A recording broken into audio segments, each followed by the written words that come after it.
770. Hey, it's Matt Pinfield. It's called In a Lonely Place. And because we're all separated from each other, social distancing, and I am definitely alone, and I decided to actually name this show after a song that I loved so much from a band that I was friends with, like from my teens, called the Smithereens, and you might remember them from their hits like A Girl Like You and Blood and Roses. And, they were, my friends, and Pat died a few years ago, Pat Denizio. But I thought the song was really brilliant because Pat took the dialogue from the Humphrey Bogart movie In a Lonely Place from 1950, and he literally made that the chorus. And he did a duet with Suzanne Vega, and it was super cool. And we were all just young kids, when we were all hanging out in the early days, So, it was it made me, very proud when they broke and they did so well. And I thought about this being by myself, and I thought this was the song that I would name this show after. I know a lot of you are going through some serious rough times. I'm separated from my children, my family, my mother. I'm very, very far away from them, and I love them so much. And I'm being strong for my family, and I just know that in these times, we gotta stick together and stay strong, man, and so what I'm doing is I'm doing this show because I'm so excited about it.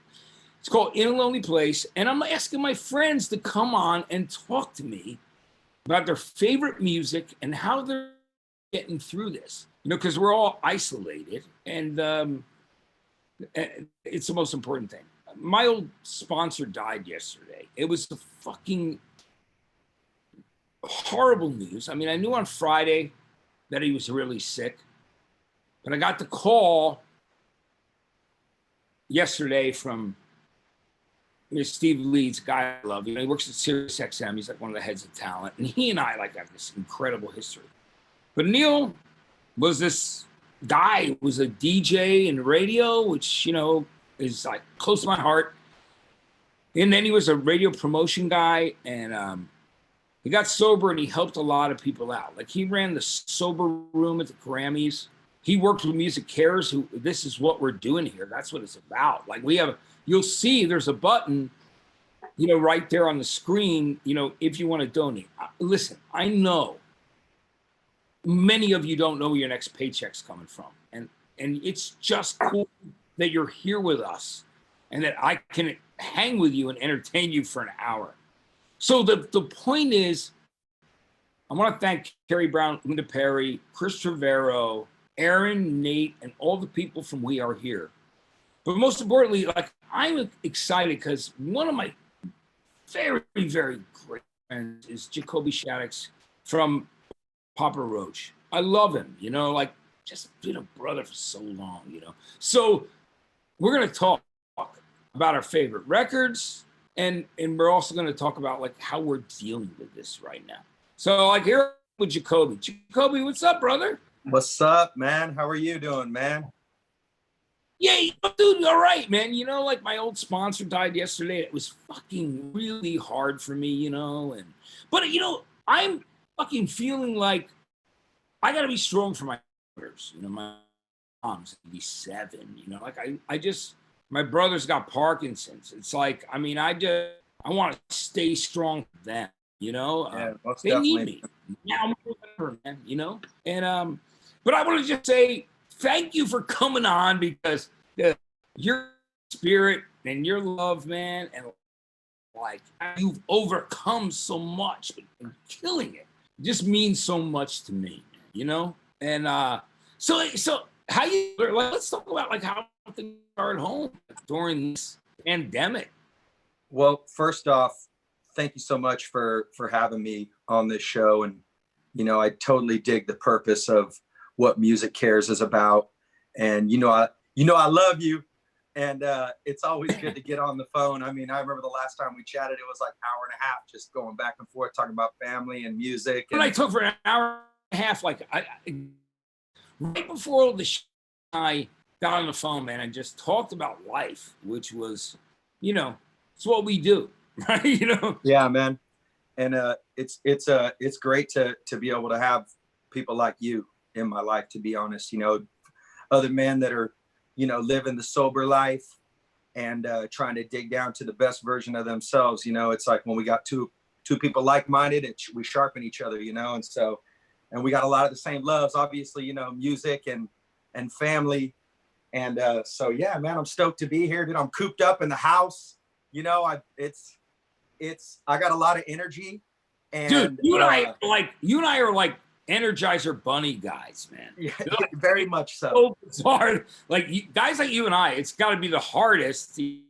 Glad you're with your family, and I've been going over and staying with Jay Baumgartner, your producer of Infest, because he's got that big house. So like I go over there and stay in half of it when I feel like I'm gonna go One Flew Over the Cuckoo's Nest. But I'm actually fine, man. And Jacoby, like we gotta talk about just the fact that one of my favorite moments was meeting you the first time. I was shooting for Farm Club with Korn in Detroit.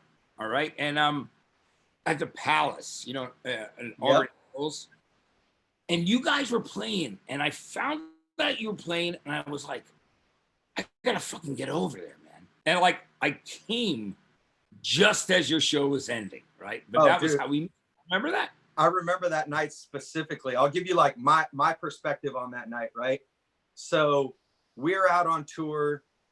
Last Resort is just kind of starting to get some airplay, or it's starting to crack off pretty decently. We're doing a headlining tour. We have Taproot out opening with us, and I know that obviously Korn was playing in town, so I was like, you know what, we're gonna go over there earlier and go watch. No, it was the day before. I can't remember. All right, so I remember going up and watching Korn from the nosebleed seats because we were like, hey, can we get some tickets? They're like, yeah, you guys can have some tickets in the nosebleeds. We're like, cool.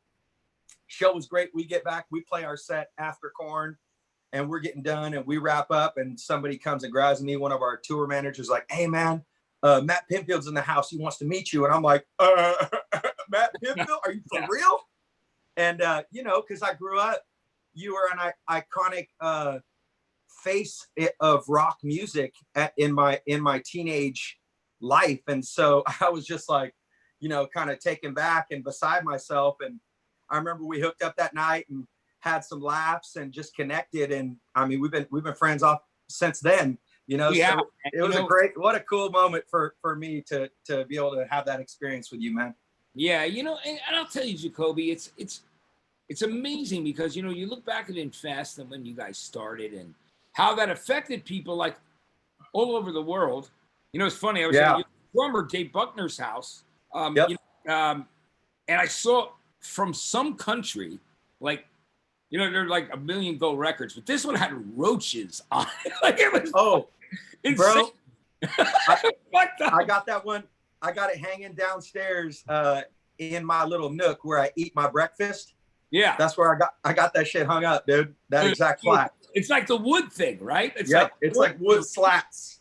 It looks like cockroaches just climbing all over it, and it looks like there's mold on it. Is that Germany or somewhere, or where was that? Yeah, the Germans. They come with very creative ideas. There you go. Anyway, man, I gotta tell you, like, the amazing thing is, there's only so many bands who survive and keep thriving through so many periods. And the beautiful thing is, like, you've continued to work on keeping your spirit or reinventing yourself. So all the records, like Getting Away with Murder was fucking great. Like that song was just so genius. But one of my favorite songs that you ever wrote is To Be Loved. Oh, man, what's up? I love that song, man. It was, my treadmill fucking, I'd listen to the tune. I got a jet black heart. I'm all fucked up. That was the fucking, it was just badass. And I love that record, man. You know what? But I've loved so much. Like even when I was in San Francisco, and you Yeah. had the interview, you know, the Crooked Teeth. I was listening to Help fucked, like was so Yeah. good, man. Like I all I'm saying is I really related to so many of your songs, man, and yeah, I got the title. I appreciate that. But it is funny that we're gonna talk about With Teeth in a little bit, but Oh so, yeah, right. Toby, talk to me about, like, for you, there's been quite a few changes, but you and I have fucking come back from some, like a lot of things in our lives. You know what I mean? Yeah. Yeah, my head going through a windshield and flying 15 feet in the air, and Yes. and some of the other stuff that we've done to ourselves is pretty equal. But at the Yeah. same time, we gotta stay in inspiration, man. And you, like, here's what I want to talk about. Like, I want to talk about how you started the band and what drove you to start the band. When you were writing those songs for Infest, I heard stories about you where you would, like, which I thought was so cool, because you would just do insane things on stage just to, like, get a rise out of people. Like, put Oh some yeah. your God, you just almost Peter Gabriel and Genesis back in the 70s. Like, you got to walk on with some fucking crazy shit. Tell me about that.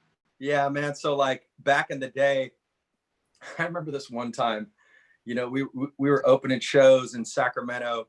We started doing shows out there, and I remember I had this painting, and it was this woman's head, and I was like, well, what if I cut her face out, and then I'm gonna put my face through the painting, and then I'm gonna throw broccoli at the crowd, like pounds and pounds and pounds of broccoli at the crowd.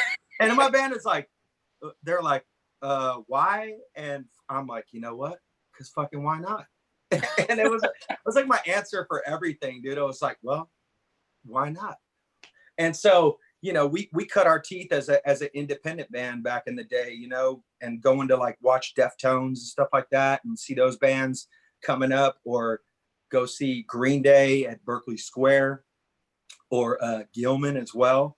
They were the local bands of the area that I was living, because I lived in Vacaville, small town in between Sacramento and San Francisco. Yeah. And so we got to go, to both scenes and kind of dip into them. And Vacaville, there wasn't nothing going on. And this music was an opportunity for us to like create a scene, create a culture, because we had nothing. And so we started that. And that was in 1993. And we played every type of venue. I mean, to be completely honest, we played coffee shops where we're just on the floor with the crowd, like mosh pit going on right in front of us, people bumping into me, bloodying up my lip, chipping my teeth, and then we started playing in Vacaville at the teen center.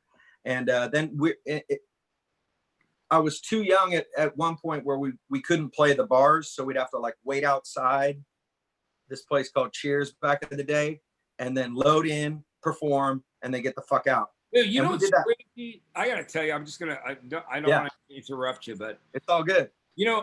I went with the guy Andy Schoen who hired me at MTV.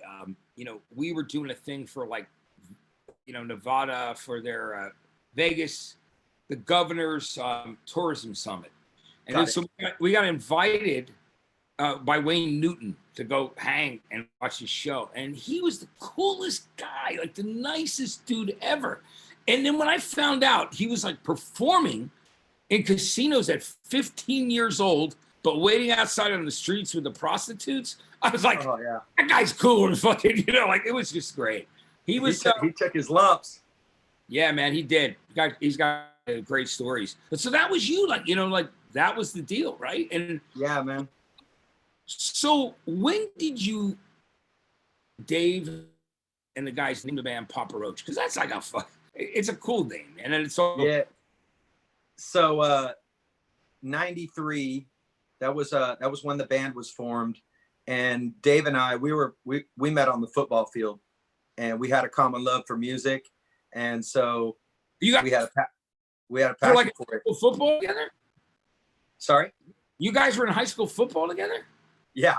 That, that's cool. That's great. Yeah, man. What was And that thing that linked you that you knew? What was the band or like that thing that like you were like, wow, man, you love that too? What was it? At that time, it was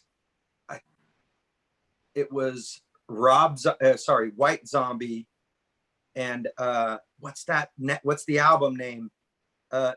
Thunder Kiss.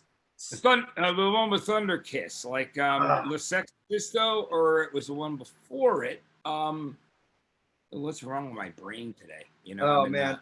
Or it was either that record or the Blood Sugar Sex Magic record by the Chili Peppers, which is one of the greatest records of all. Yeah, which is like, you know, and so we had this common love. Also, Suicidal Tendencies. That was another one for us that we bonded over. And he had grown up in Venice, and so his aunt and his uncles, they were all going to the Suicidal Tendency shows back in the day. And so he was telling me stories about growing up in that area, and I was just fascinated with that.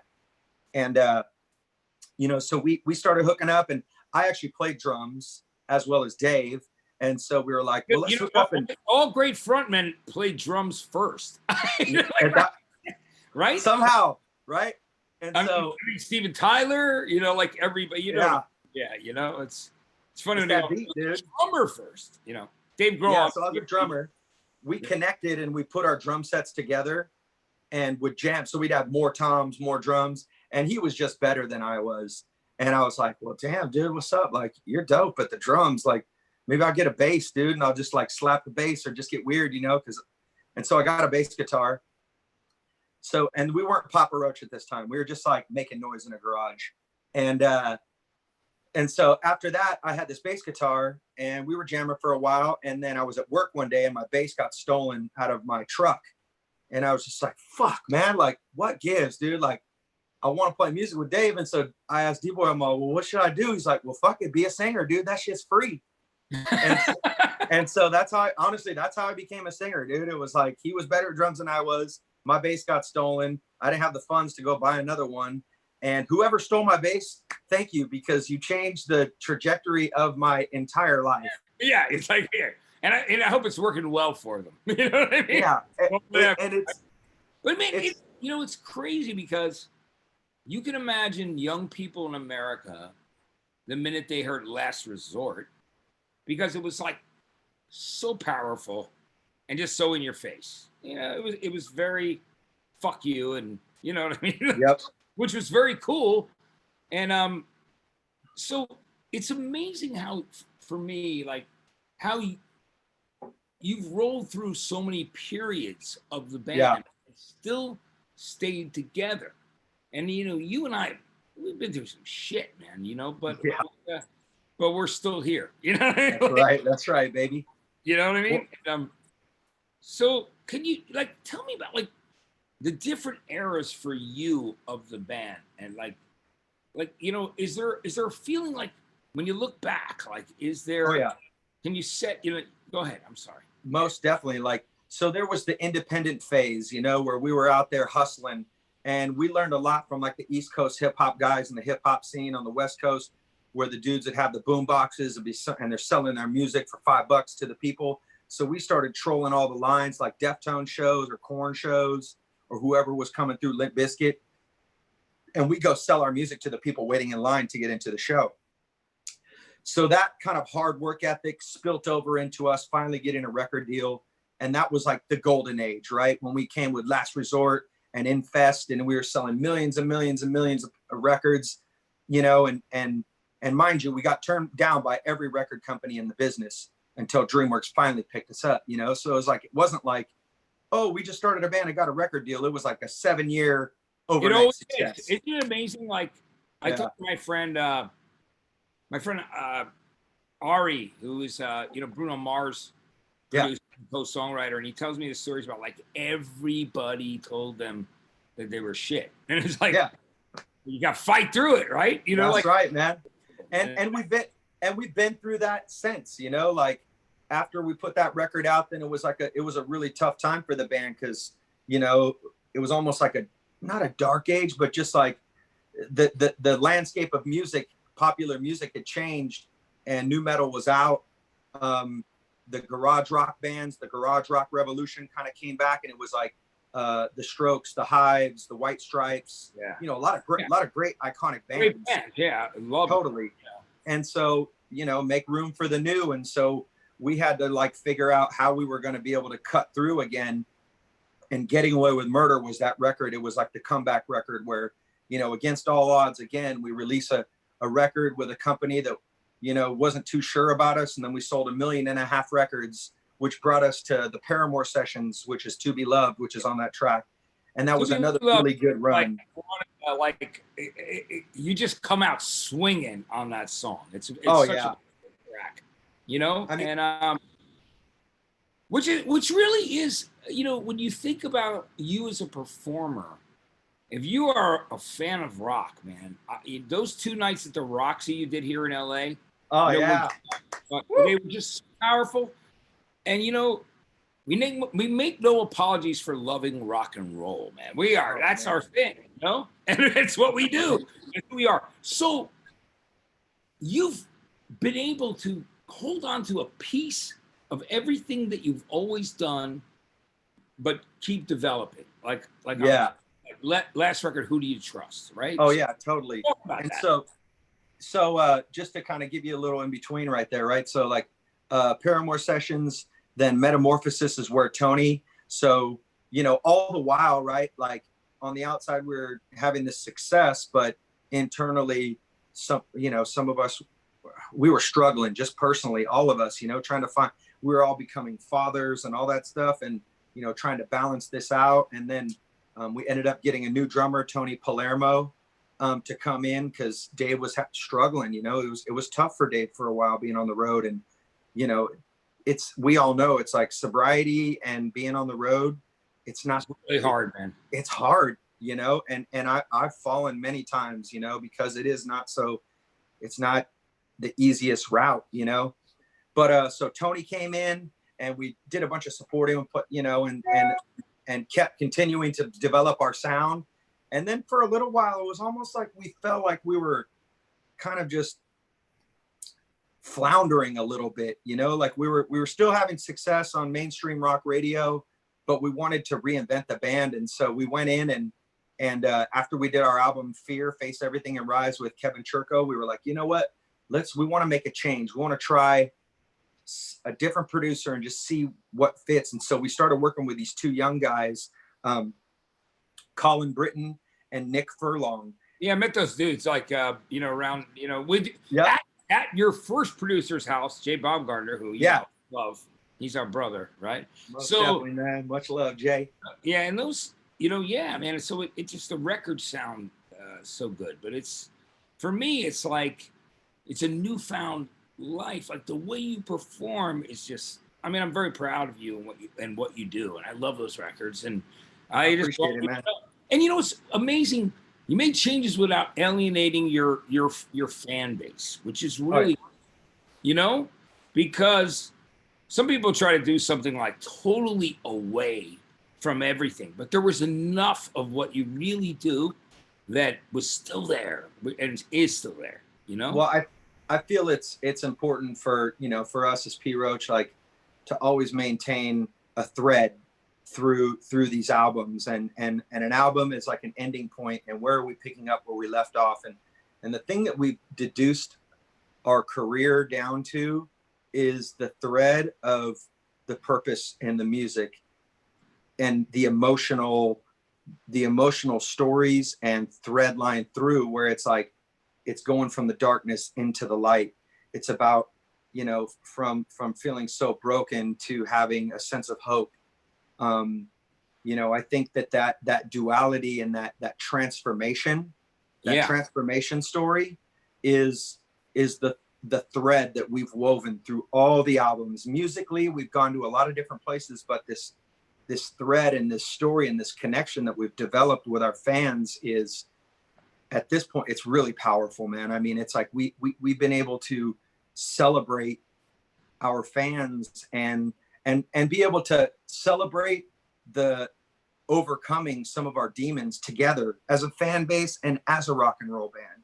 Yeah. And to me, that's like when you tap into having those commonalities between us and are people that love the music, that's where the true bonds have developed. And it's, we're so grateful, you know, because I never intended that in the beginning. But it's funny, like as I follow the drive inside to get to the best version of myself, even though I fail miserably on the regular. It's that man, but get you know back what? up. Progress, not perfection, right? You know. Amen. Amen, baby. But you know, I just I love that you're like you're representing, you Yeah, know, man. and it's a for me. Let's talk about the fact that, to me, and I talk to people that are your fans, and Yeah. you look amazing, all right? Like, you know, like you know, we both. Thank you. I look. It's funny for an old bastard that I am. I look better than I've looked in a long time, right? Hey, you're looking lean too, man. You're looking lean, which is good, man. That'll tack some years onto your life. Yeah, which is really important. You know, but I want to say, like, are you right now? Are you working on some new tracks while you're like? How is the pandemic affecting you at home with your family, man? Like, Well, thank you very much for the kind comments. You know, yeah. But you know, as far as like being at home and what's going on here, I really have to be mindful of how much news I intake, how much other people's opinions I intake, and really just be mindful of how can I serve somebody else.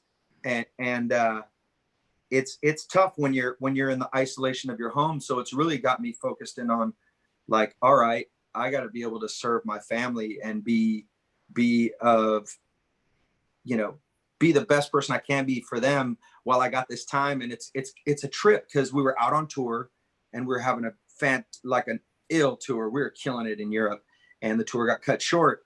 And they were like, we got to go home to our families. And part of me was like, oh, I'm so bummed about this tour ending. But then I was like, oh, I get to go like spend time with my family, man. Like, this is kind of exciting because I'm on the go a lot, right?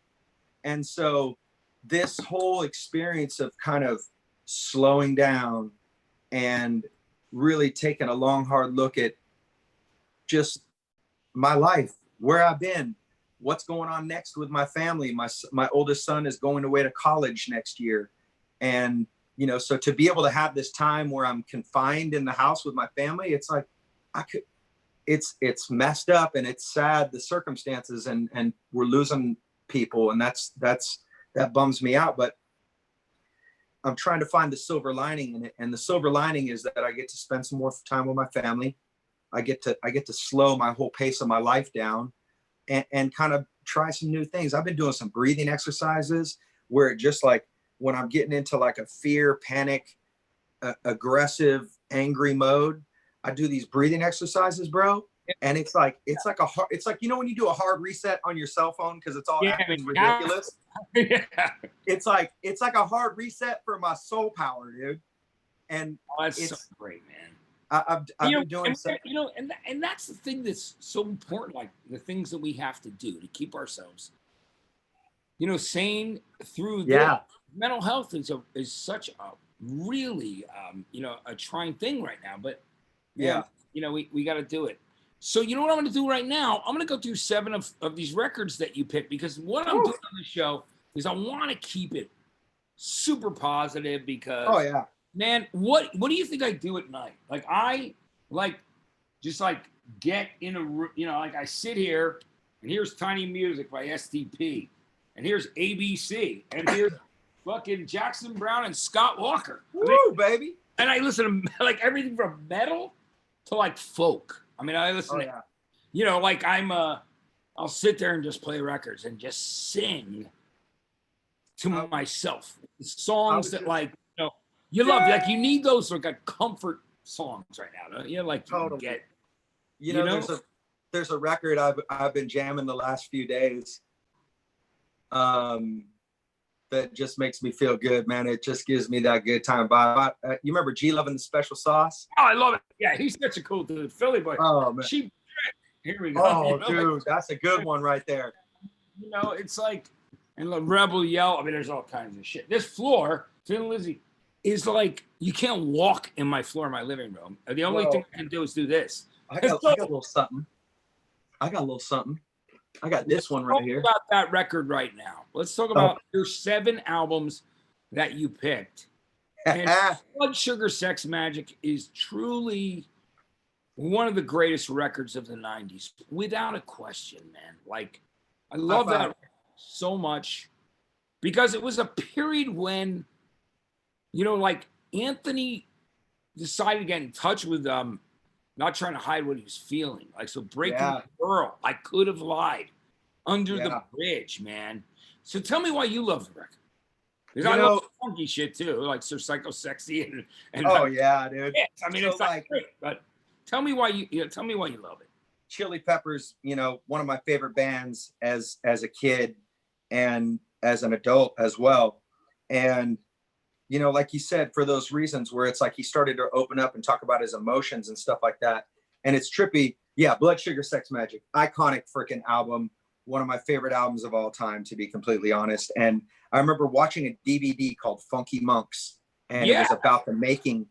And I was just like, that is a dream to me. Like, I would love to be able to go hole up into a house. Right. Right. Like, yeah. Dude, it was. And so just about the record, man, it was like some of the grooves, it was like they kind of slowed down some of the grooves on this record. And, you know, from the beginning, I mean, the track, when I saw the video for Give It Away, like the first song that came out and they were all painted, and I was just like, oh my God, this is freaky, funky, off the wall, nutty.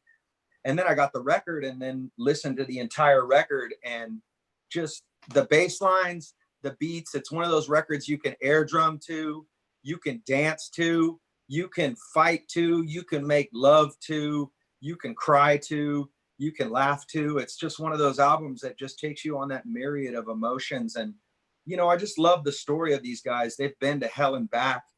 And with this album, it was just like, it was a snapshot in time of like, it, from my eyes as a fan of the Chili Peppers, it was like, they were just firing on all cylinders on this record, regardless of where they each were personally, like going on in their lives or whatever.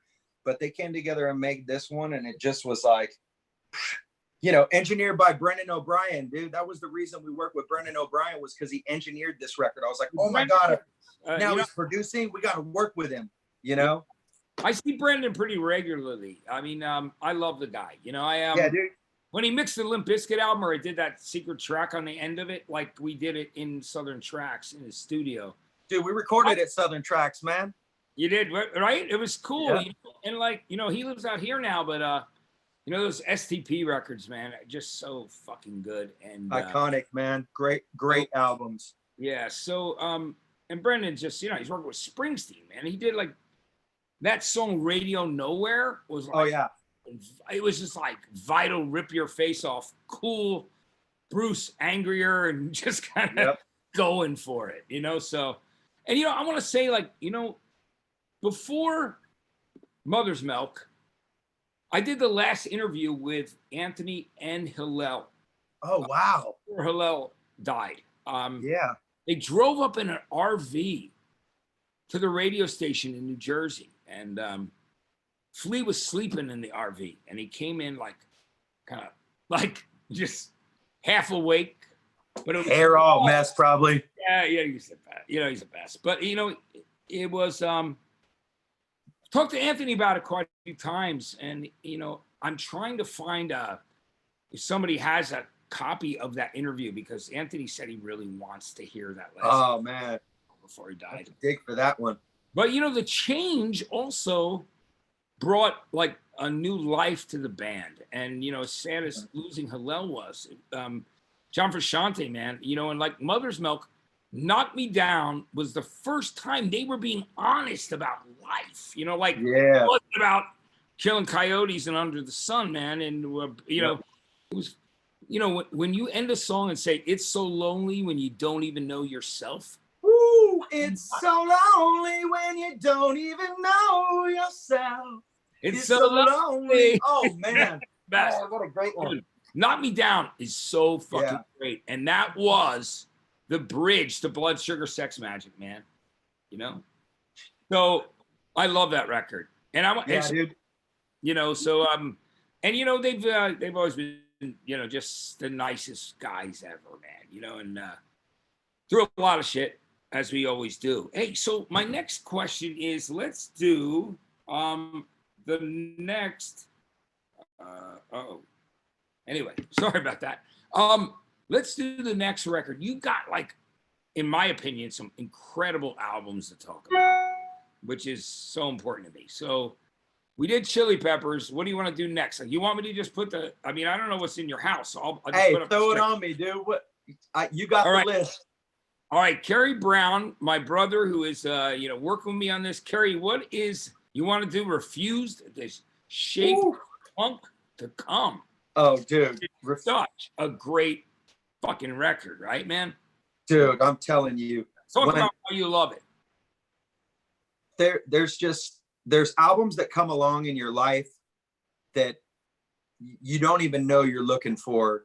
And when you stumble across it, it's like, oh my God, I just found the gold mine. And this album, The Shape of Punk to Come, was that. I remember the first time I heard any of their music, I was in at NRG Studios, and we had MTV rolling, and this video for this band came up, and it was Refused, The Shape of Punk to Come, and I was just like, somebody in the band was like, dude, you got to get in here and check this out. I'm guessing, right? What's that? It was probably 20 minutes, I'm guessing, right? It probably was. You're right. Or, you know, maybe even Headbangers. I mean, I'm not sure, but it was like, you know, those guys were just so cool. Dude. There was a great edge to what they were doing on that record, man. Like New I mean, Noise. Just to like get into it, it's like, obviously they're from Sweden, so they have a totally different perspective on music, on art, on culture, on politics, on everything. And so they made this record that spoke to me musically, sonically, image wise. You know, just they were punk as fuck, but they were like dapper punk, and that was different to me. And just the riffs were just so heavy and pummeling. And you know, when he's breaking down the lyrics and like the blows that he was taking at capitalism and the greed and the system, it really spoke to me, because I was at a point in my life where I was really like defining who I was and what my beliefs were as a human and as a creator. And you know, The Shape of Punk to Come was just one of those records. Just it leveled everything that I knew or thought about music and life, to be honest. And it was like, I was just like this kid that was like, bopping around, you know, not to discredit Chili Peppers, right? Because the Chili Peppers are sick as fuck and I love their riffs, but it's a little bit more lighthearted than this like violent overthrow of music that the Refused was. Absolutely, man. You know, and man, you know, and it was just, it was a really important record in every way, like in so many ways. And you know, International Noise Conspiracy stuff was cool too, but oh yeah, I love that. But the Refused record was great. You know, it was a friend of ours' birthday, like either yesterday or the day before. One of my ex-girlfriends texted me and said it's Mike Ness's birthday. You know? Oh, really? Yeah. So yeah, and you know, we love Mike, man. And you know, so one of your favorite albums is Social Distortion, White Heat, White Light, White Trash. And I love the fact, there it is, man. Oh, Jacoby, I'm so glad you have the vinyl there, man. And you know, I love the fact that it's a nod to the Velvet Underground and Lou Reed. At the same time, it's a punk, you know, classic. I mean, to me, that band has never lost their edge, man. You know, like Mike just got that thing. You know what I mean? Where he's coming from the heart. And Mike, you know, that song that I Was Wrong on that album is just one of my favorites, you know, in their catalog. So tell me why you love the album now that I told you why I do. Dude, I mean, obviously, like one of my favorite punk bands, Social Distortion. My friend Kyle Satchwell took me on my 18th birthday to go see them at Slim's in San Francisco. Holy And shit. I was right up on the front row, just with my chest to the stage. And, you know, I could just touch Mike Ness's feet from where I was, you know. I didn't, because I didn't want to get kicked in the face, because you don't fuck with Mike Ness, you know. Yeah, But yeah. He's one of the, I'm sure since then you've met him. He's really one of the nice guys, man. I've never met him, man. He's I'll actually call him and tell him like you did this and they'll look at it. Man, he's one of my favorite storytellers when it comes to lyrics, and the way that he was very influential on the way that I approached how I would tell a story. That was inspiring to me. And you know, this album in particular, Chuck Biscuits has joined in for this record.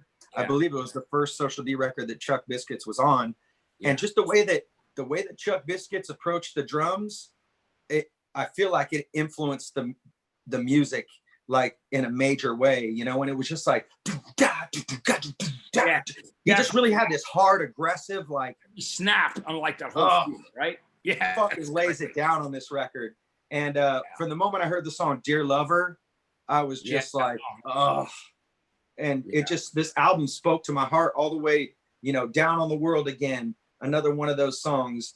Pleasure Seeker is another one of those that's just like, and at the time, when I fell in love with this record, I was all over the map, drinking, drugging, going crazy. And but this is a record for Mike where he was sober.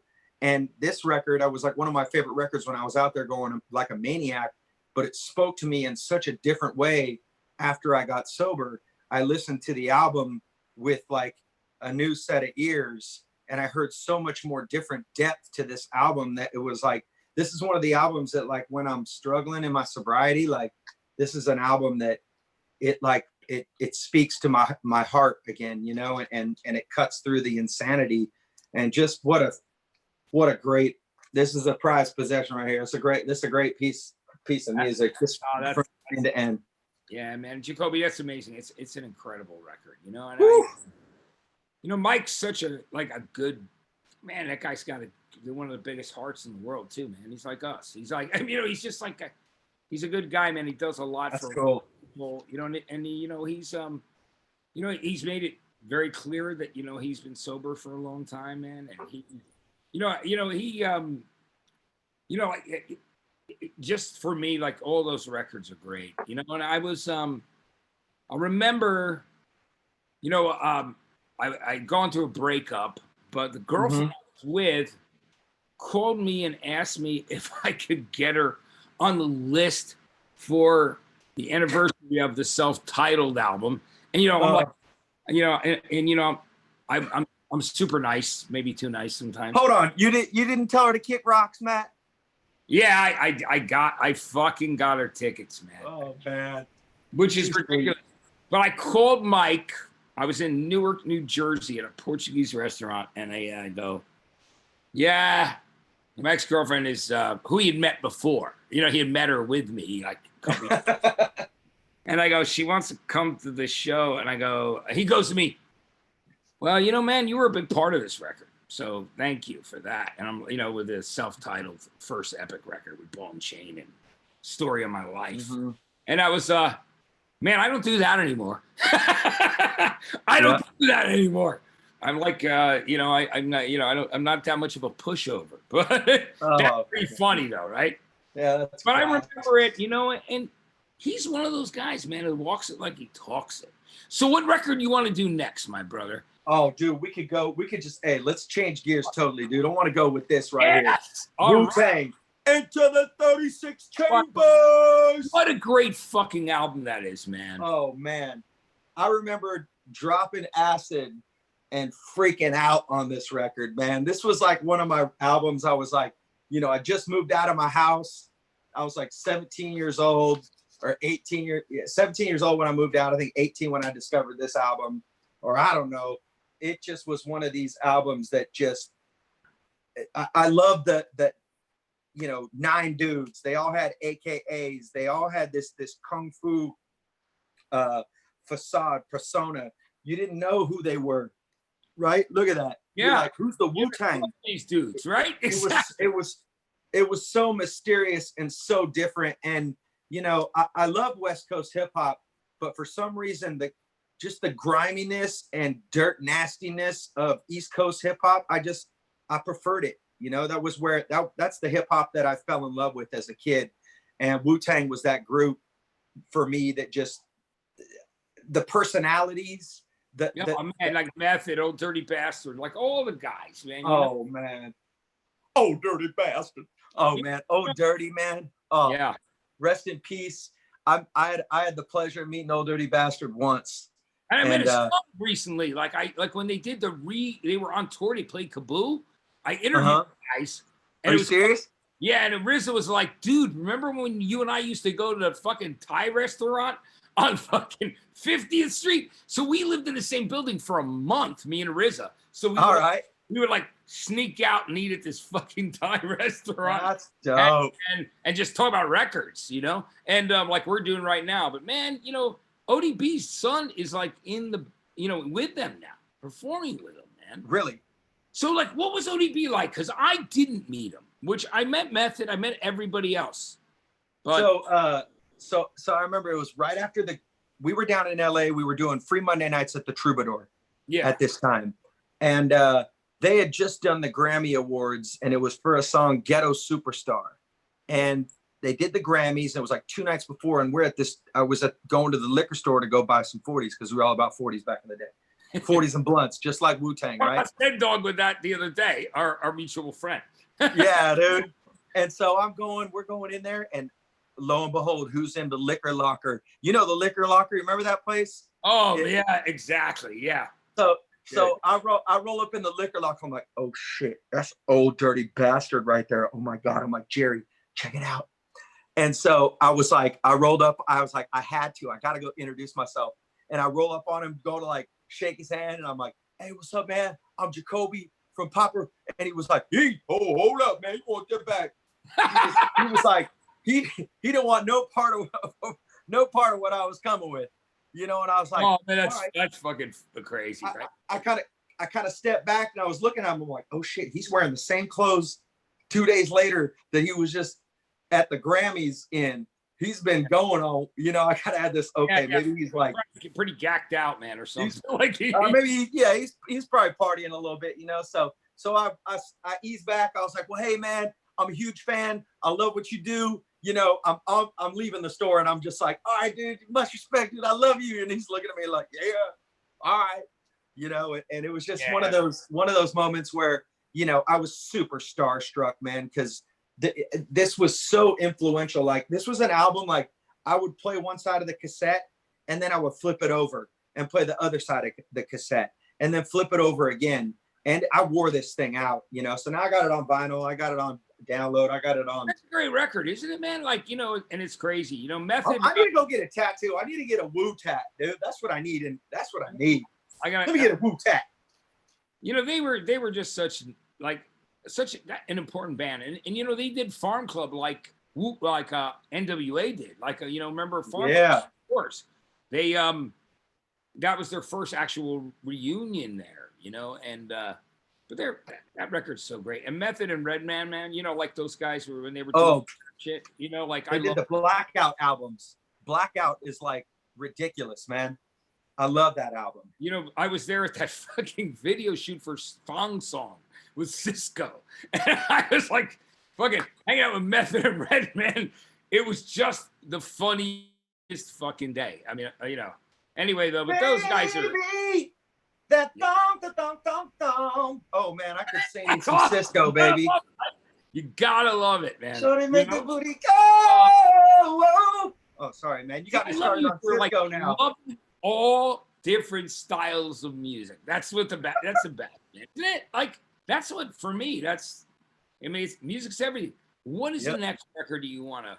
Okay, next one. I don't have it on vinyl, but this album, Mechanical Animals.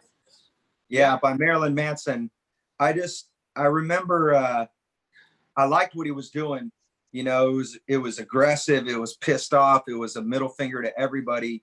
But then when he came with Mechanical Animals and dropped that track Dope Show, Joe, man, yeah.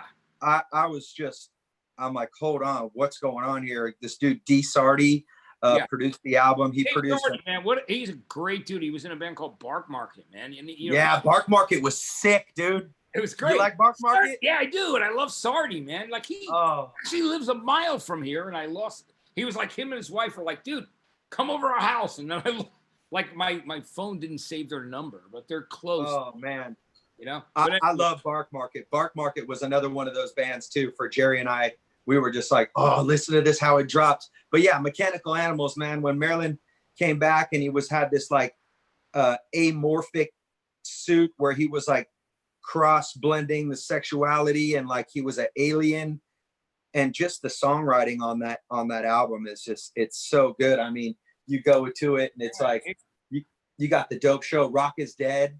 That's like just I want to disappear. I don't like the drugs, but the drugs like me. It's like me, dude. You know what's funny?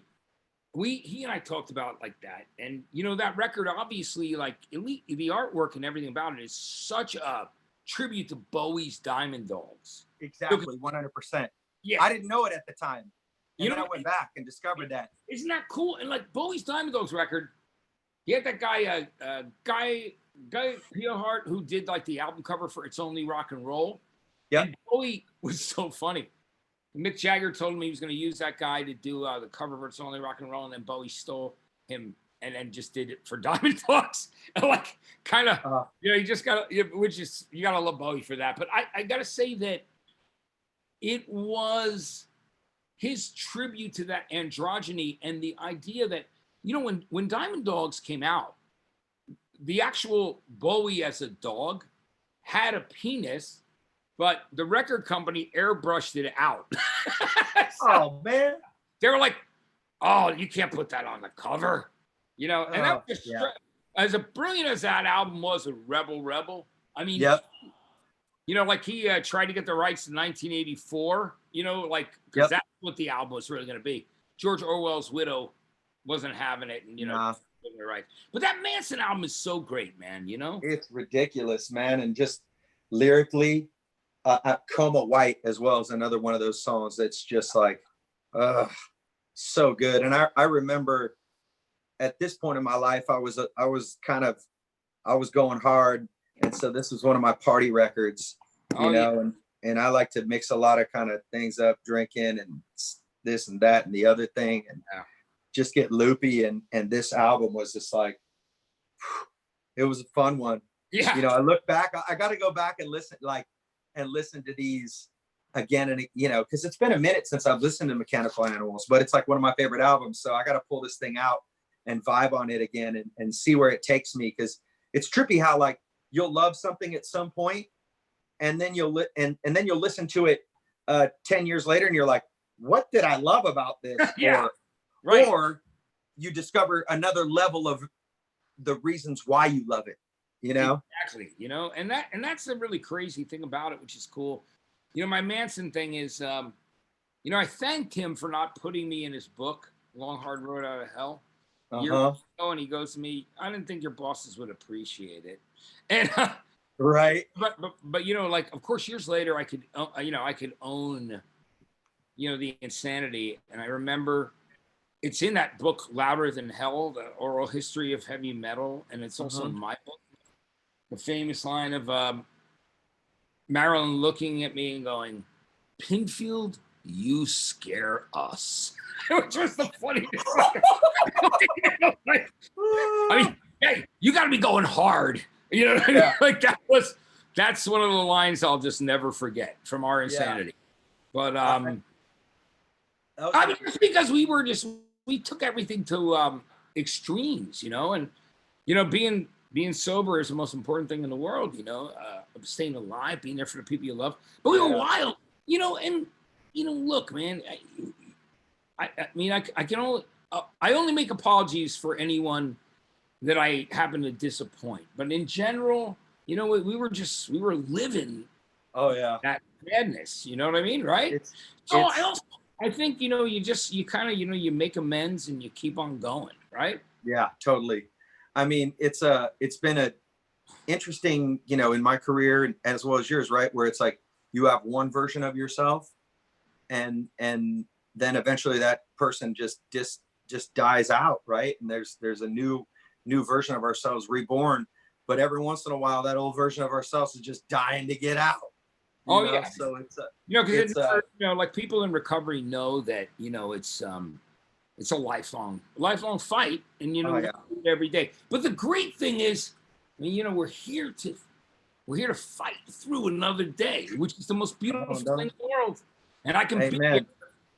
you know, and we can be here for the people we love, like man, everybody. Hey, so what Yep. else we got? Like, we got another record coming up, or We got another record coming up. no, we got, I don't know. Oh, all right, cool.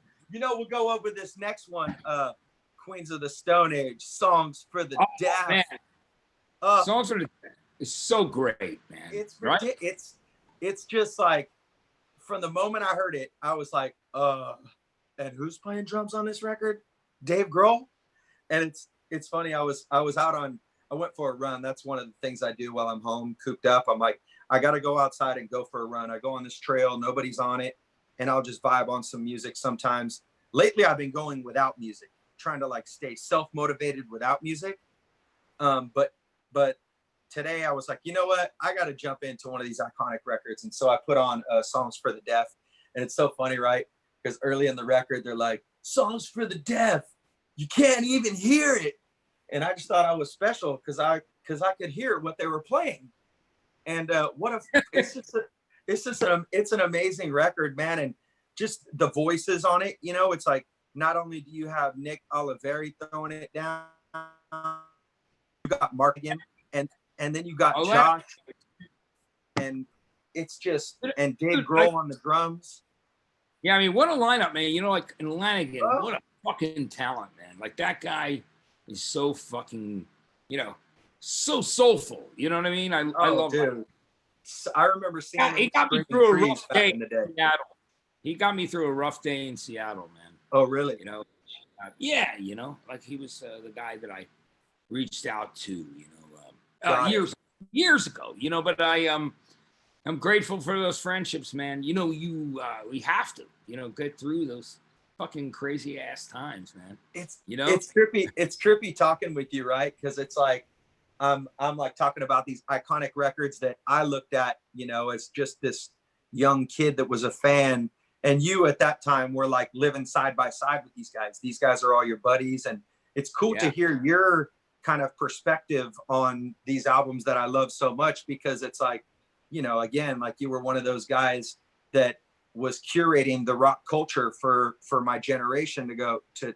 You were showing us, hey, check out this new band, Screaming Trees, you know, and I remember seeing them live and just going, these guys are sick. And then, you know, hearing years later, Mark Lanigan on the Queens of the Stone Age record. And it just was such a, I think, obviously Rated R, that album as well is that's another, great too. Feel good, it's yeah. a, The Lost it's Art of pretty, Secret and like the feel good hit of the summer. yeah, it's, Their sense of it's, humor was that's, so cool too. You know, like that's the amazing thing. You know, it was yeah, but great. Was you know, them Crooked Vultures with like Josh and Dave and John Paul yeah, doing that thing, man. That was really cool thing as well. But Queens are a great band, you know, and I'm sorry that that weird thing happened with Josh, but like I'm hoping that people will like look past that shit. You know what I mean? The thing with the camera and that woman, you know, like at a show. A lot of people might have forgot about it, but I don't even know what you're talking all I about. know Don't is even I worry love about it. Josh. I love like those guys are I fucking think he's sick. incredible, and he's just, you know, he's a real deal. So you know, Yeah, he's got such a unique like perspective of just language, uh, I guess curiosity in music, yeah, and a certain amount of fearlessness, and then a sarcastic element to what he does. That's and just like that's the cooks up thing that's this great about it. stew of its own, man. And yeah, See, dude, I love it. if you go online, Jacoby, he did Queens did a cover of Elliott Smith's Christian Brothers. Man, it's like, Oh, what's up? oh, it's so cool. You know, I'll check it out. yeah, Christian Brothers, man. It was a B-side, and it was just so friggin' cool, man. You know. Hey, are there any other records on our list? Because Oh, bro, the last one is Nine Inch Nails, and this album with Teeth.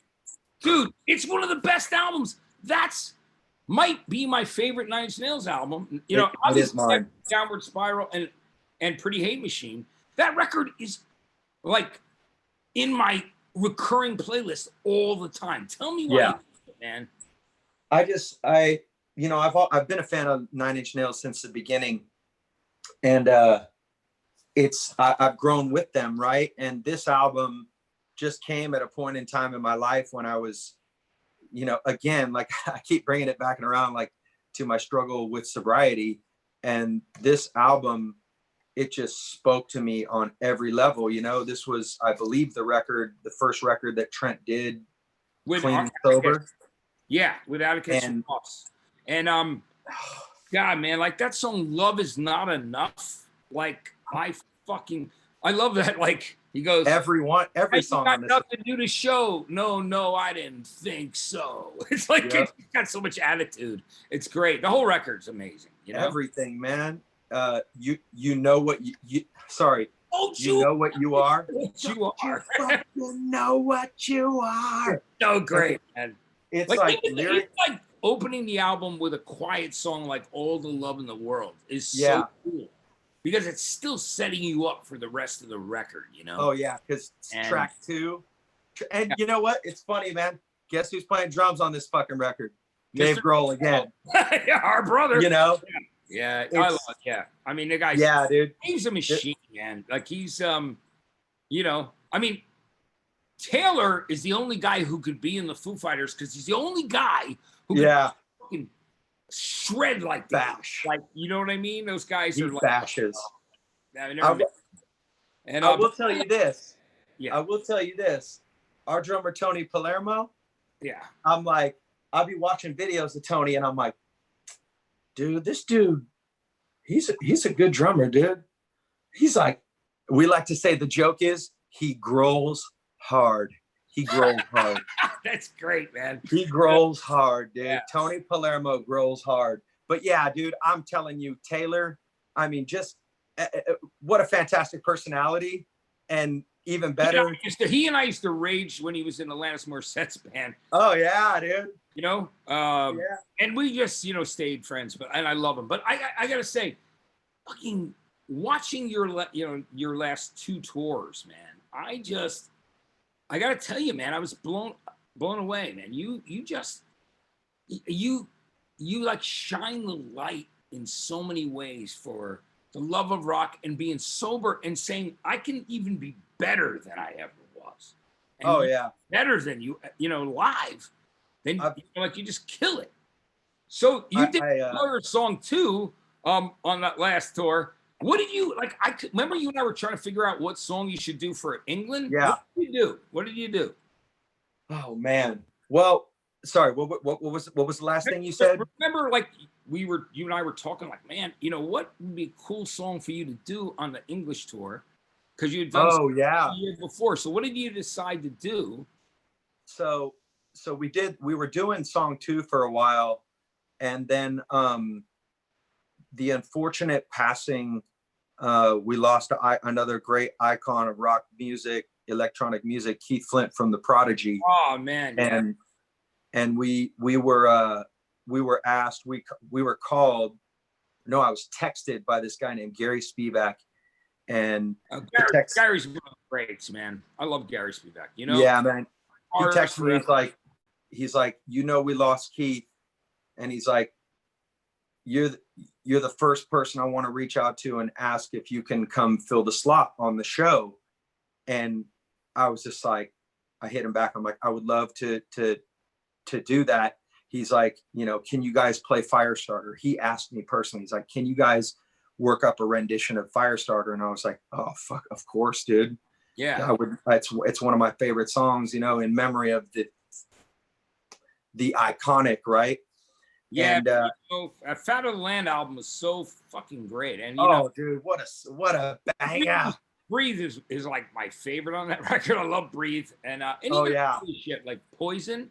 Yep. And There was a band called Pop Will Eat Itself, who I loved so much. Yeah, I remember Pop Will Eat Itself. Yeah, they were. I love those guys. They were like my buddies and my great friends from like Birmingham, and of course, Clint Mansell went on to do like all the music for all the Darren Aronofsky films. He did Pi, Requiem for a Dream, like the Oh, dude, I love those films. and they did a duet with the Prodigy on the album that won music for the Jilted generation called "Fuck Them and Their Law." Dude, Yeah, there's two I gotta check out now. Them and Their Law. It's so good, Cool. really cool stuff, man. Yeah, and so we went out on that UK tour, and it was leading up to we had a headlining tour. It was leading up to go perform in America it was Sonic Temple, the first year they did Sonic Temple, and we did Firestarter every night, and it was just for us a great way to honor the legacy of Keith Flint and what he brought, and how his music affected us, and we were fans, and so we wanted to celebrate his life. And it was almost like we were having that conversation about what song should we do, and then the universe said, here's the song you should do. Here's the song you should do, which is great, man. Yeah, man. I love the Prodigy, and they were such an explosive band. Liam, those guys were so great. And Fat of the Land, man. It's oh yeah, it's in the other room on a fucking. They gave me a platinum record for it in the other room. I'm pretty fucking. I was very grateful. But for being like, because you remember when we debuted "Smack My Bitch Up" and it had to be like midnight. And like we had to give a disclaimer. Yes. But that video was so cool, and it was so. Oh man, I love anytime you push the envelope, man. That was so fucking great. Yeah, dude. Jonas Ackerlund nailed it with that video. Like that's I think in music videos, that is one of the most iconic music videos in my opinion. Yeah, done it's up there with like Just from Radiohead, the one like where the guy's laying on the sidewalk. And it's got subtitles. That's Twilight Zone type kind of cool Black Mirror. You know what I mean? Like it was very, very, and I like stuff. Obviously, we love when they do that. But yeah, I'm so glad you did that, man. Did you ever like play with the Prodigy guys on some? Oh yeah. Yeah, we did in Germany, Rock am Ring, Rock am Park, and I believe it was possibly Download Festival, and we were same stage, Prodigy, we were a couple bands earlier, and my son Mikhail was out on tour with me, and my friend Herman, and guitar, and the dudes in Prodigy signed the guitar for my son that night. We watched them from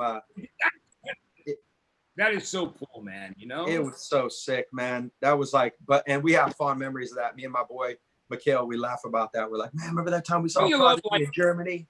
That was sick. Isn't that like the thing right now with what we're going through, Jacoby? It's like I think about like those family moments, and I think about, when I'm there with like my daughter Jessica and like I'm getting ready to introduce bands, and me and Sharon Osbourne are going on stage to introduce Korn, but like before that, how fucking cool it was that Ad Rock and Kathleen Hanna were like watching my daughter while I was like doing shit, out in the beach. Like, just like, music community, man. We love each other, and it's a beautiful, beautiful thing. And I gotta tell you, man, I know they want us to rap, but I'm really happy you did this with me today. I lost my old sponsor yesterday. I've lost 2 friends. I've been very, very, I'm getting through it, man. Like you have to, and you have to keep fighting. And my friends, my family, there's so many reasons to like take care of yourself and fight through. And I hope everybody watching us knows that like they've got to do what they have to do to stay healthy. Fucking, It is, and man. We're being real. That's what we do. You know what I mean? That's what's up. But I want you to know, man, I love you, and I appreciate you doing the show. So what's next, Jacoby? When this all ends, are you gonna like reset, do a tour? What's gonna happen right after that? Well, first off, thank you so much for having me on this, man. And you know, I value our friendship 100%, dude. Love you, dude. You know From that. the top down, you know, Yeah. all of it. But as far as like for me, like once we get out of this quarantine, um, you know, I'm going to be writing some music while I'm in this quarantine as well, you know, so I think that's Yeah. important and capturing, you know, this time I have in my hands to be creative. But we had a tour we were supposed to be out on with Five Finger Death Punch and I Prevail and Ice Nine Kills. We're supposed to be out on that. Actually, today or tomorrow would be the first day of the tour. It got postponed. It's looking like that's going to be in October. And so we're just kind of shifting everything we have until later on in the year. And you know, we just inked a new record deal, and so we're excited about that evolution in our career and where that's taking us. And yeah, man, it's a very exciting time, but also a very volatile time, and a time for us to really take a moment and try to learn something about not only ourselves, about how we interact with the world, how we support each other. And yeah, it's a really interesting time. But the beautiful thing is right now, there's a lot of people getting outside of themselves and wanting to put others before themselves. And I hear stories about that.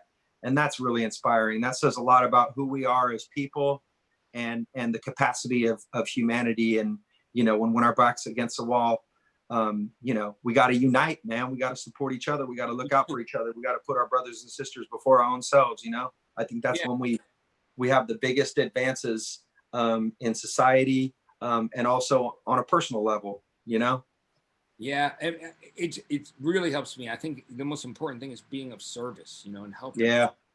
You know, and loving, you know, like just like letting everyone that you really love and care about, whether it's your fans or your family or your friend, just letting them know how much you love and appreciate them in times like these, man. Totally. Totally. We don't know what tomorrow will bring, but we you know, we have to, like, you know, just fight through it and stay strong, you know? Hey, but I have a pretty good idea of what tomorrow's gonna bring. I think it's I'm gonna be doing the same thing. I'll be cooped up in my house. Yeah. I'm gonna go for a run. Yeah. I'm gonna talk to some friends. Yeah. I'm gonna do some housework. Yeah. I'm gonna eat some food, and then, you know, but you never know. Like you said, you just never know. And let's thank our brother Renee Mata, who we love. You know. Yeah, we love you, Renee, dude. Thanks for hooking us up years ago, man. And Chris Trevero, and you know, and Carrie and Linda, and yeah, we appreciate Aaron and all the crew from We Are Here. You know, there's just such a great crew of people. You know, and I love that what we're doing, because I think it's just so important, man, to in these times to think about and remember everyone and everything that's important to you, you know, and and it's a good, you know what, and just keep a fucking smile on our faces, man. That's right, man. Keep on going. You know.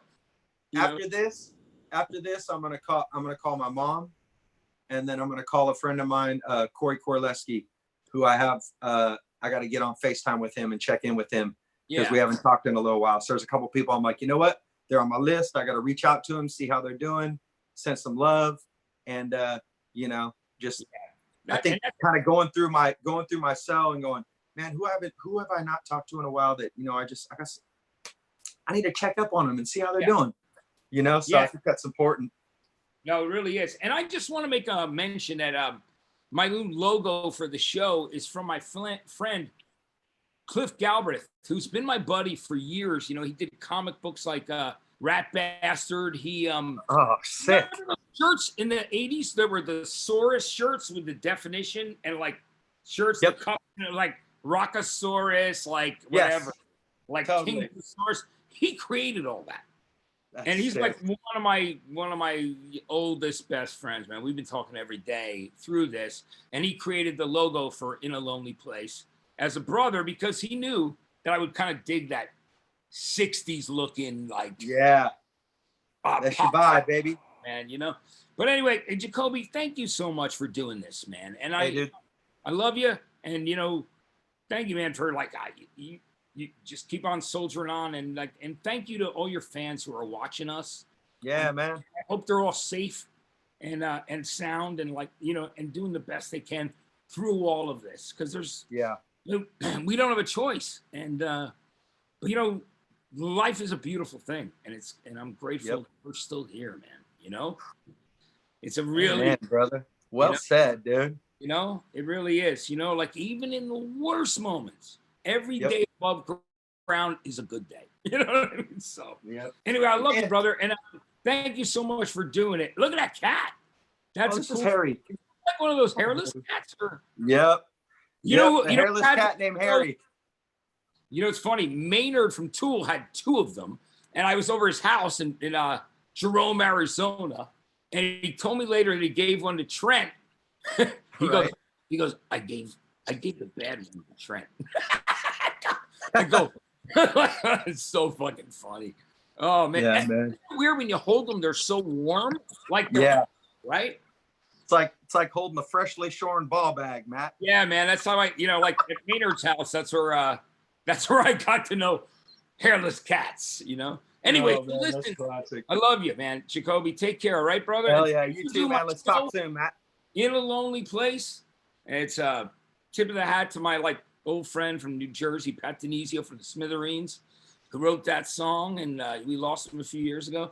But hey, man, he'd be really happy, and I just want you to know, like for the folks that we are here, we're really happy to have you. Much love to you, Jacoby. Appreciate it, man. We'll talk soon, Matt. We went on and on, but man, you know what? I got nothing else to fucking do, so it's good. That's what's up, dude. I loved hanging with you, man. I'll see you soon, Jacoby. Thank you, and I love you. Soon, Matt. Love you, brother. All right, bye-bye.